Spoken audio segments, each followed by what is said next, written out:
c'est l'équivalent numérique du 17, comme l'a voulu le président de la République lors d'un déplacement dans un commissariat de police à Nice en 2022 de mémoire, en janvier 2022 de mémoire. Voilà, l'idée c'est de dire la menace elle augmente, l'État en propre ou à travers des structures qu'elle soutient est en capacité de proposer différents services en fonction des différents types de menaces. On a de l'hameçonnage, on a du cyberharcèlement, on a de la fraude aux faux conseillers bancaires.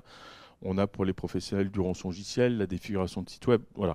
Donc on a besoin d'apporter une réponse collective à travers un outil unique, donc le guichet unique non exclusif, qui apporte l'ensemble des réponses sur l'ensemble des phénomènes cyber, c'est-à-dire qu'on va sur 17cyber.gouv.fr, on a quelques questions, est-ce que vous êtes un particulier, une entreprise, une collectivité. Donc on déroule un parcours et là on a le diagnostic et on a tout de suite les conseils personnalisés. On ne va pas donner les mêmes conseils évidemment à une victime d'hameçonnage qu'à une victime de faux conseiller bancaire. C'est ce qu'on vit beaucoup en ce moment, le faux conseiller bancaire sur les particuliers, que rançongiciel si je reste sur mon exemple pour les professionnels.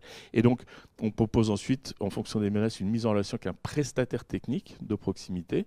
Et puis la grande nouveauté depuis 17 décembre dernier, c'est on propose également pour les menaces là aussi qui le nécessitent une mise en relation avec un policier, un gendarme 24 heures sur 24 pour l'aide à la judiciarisation. On a besoin d'une part de plaintes pour avoir des éléments techniques, le on étant le collectif, hein, pour avoir des éléments techniques pour identifier les auteurs, donc les services d'enquête, et faire cesser l'infraction. Et puis je suis assez convaincu que la puissance publique n'a pas encore connaissance de l'ensemble des phénomènes et des conséquences des faits cybercriminalité, enfin cybermalveillance et cybercriminalité. Et donc j'espère qu'on aura plus de moyens lorsque nos pouvoirs publics auront pris conscience que ça a un impact majeur.